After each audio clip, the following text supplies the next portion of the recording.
Tupac Shakur, breaking the oath. I guess a lot of folks are wondering, what exactly am I talking about? Tupac breaking the oath. Yeah, he did. Some folks seem to believe that Suge Knight was upset that Tupac wanted to do other things and had him executed. But it's a little bit more complicated than that. And for those of you who think Tupac is alive, think not. Tupac is very much deceased, folks. But he was like Elvis when he was alive. There's people love him so much, they just refuse to let him go. Here's a clip on how Tupac got signed with Interscope. Adrian had been shopping my demo tape as a solo artist. Then all of a sudden, Interscope got in touch with us, and I was told that Ted Fields, this millionaire, multi-millionaire, his daughter had heard my demo, and she liked it. So he was like, that's how I picked you. And I was like, whoa, tell your daughter thanks. Tupac was on a roll. Me Against the World. I mean, Dear Mama. His album did exceptionally well. He was behind the bars. You see, when Pac brought Me Against the World out, it beat out Bruce Springsteen. But Pac just couldn't stay out of trouble. If it wasn't his girlfriend suing him, it was his friend. It was the rent-a-car place. Everybody wanted a piece of Pac.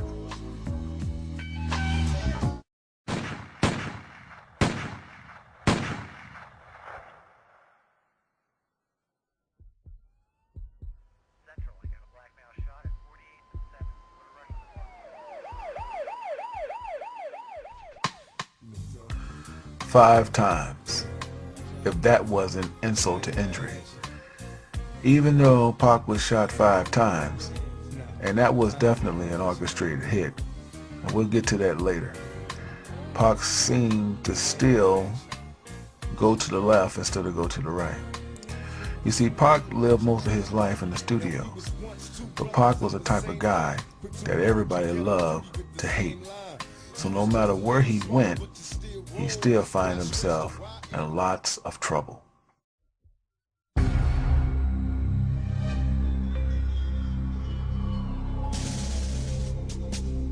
Where I was sent was a maximum security penitentiary.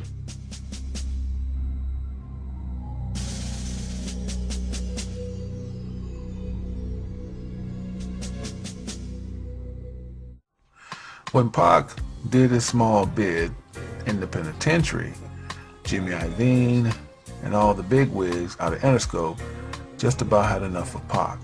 Pac was uncontrollable because he hated being controlled. But Pac knew the oath of the Baphomet very, very well. We'll get into that a little bit later. Well, no one came to his rescue, so Pac put a contract on a napkin and sought after Suge Knight.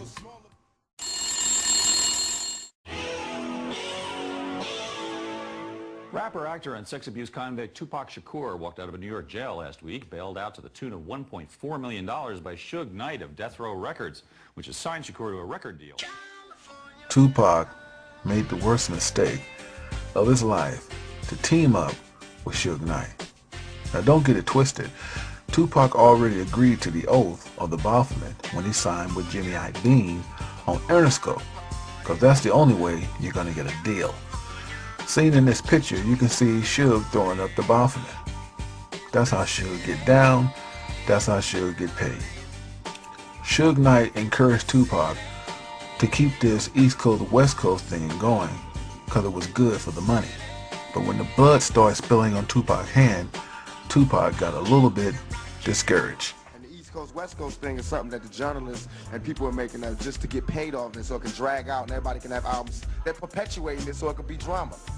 When it all go down, don't look at me and Biggie and be like, why is there a big East Coast West Coast war when you're shooting this to 300 homes, 300 countries, telling them about an East Coast West Coast war that they would never know exists. So that's where information becomes a problem. Take a close look at Snoop Dogg, because in days to come, Snoop knows that something's going to happen to Tupac.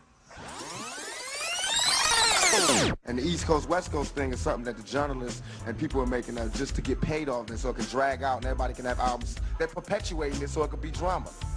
When it all go down, don't look at me and Biggie and be like, why is there a big East Coast, West Coast war when you're shooting this to 300 homes, 300 countries, telling them about an East Coast, West Coast war that they would never know exists.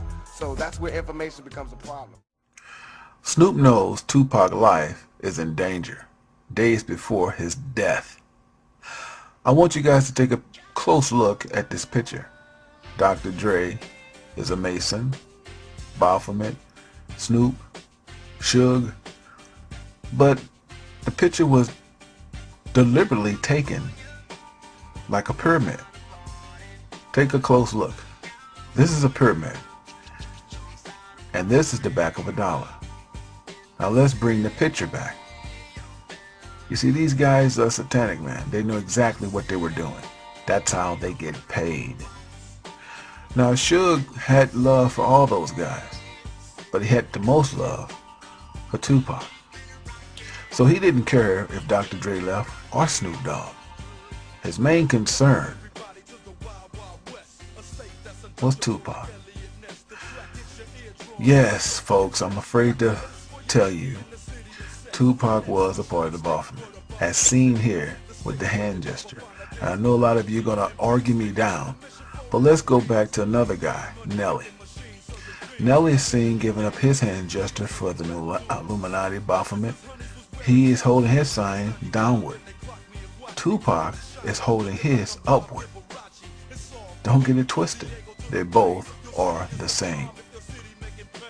Nelly is holding his downward. Tupac is upward. Moving on. Suge had a look on his face that he knew something was getting ready to go down.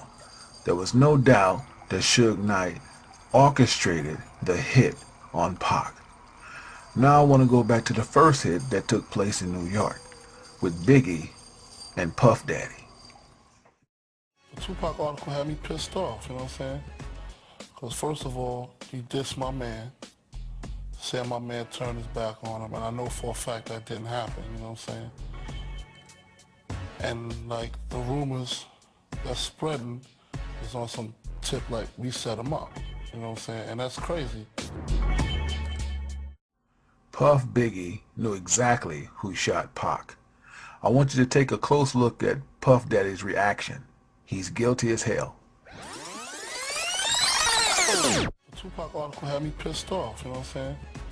Because first of all, he dissed my man, said my man turned his back on him, and I know for a fact that didn't happen, you know what I'm saying?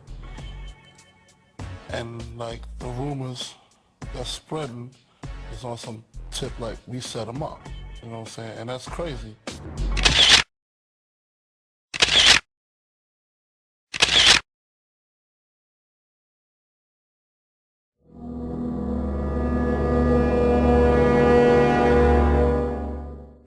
I know what good morals are, but you're supposed to disregard good morals when you're living in a crazy, bad world. If you're in hell, how can you live like an angel? You're sitting here surrounded by devils and you're trying to be an angel? That's like suicide. You notice in the statement Pac said, how can he be an angel surrounded by devils? Pac knew everyone that he was encountering with was a part of the Baphomet. Pac was also obsessed with death. That's why he had a bracelet made with the angel of death wrapped around his neck. And everyone knows what the angel of death represents.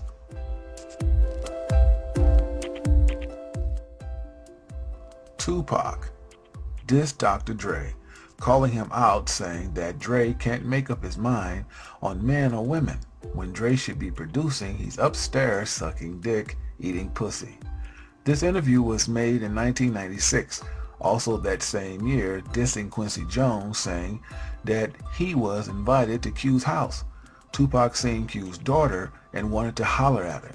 However, Q asked Tupac if he could have a moment with him and asked Tupac if he would fuck him in the ass. Tupac replied, "I don't get down like that." When Tupac put this on tape, he broke the oath. His life would be in danger until his death.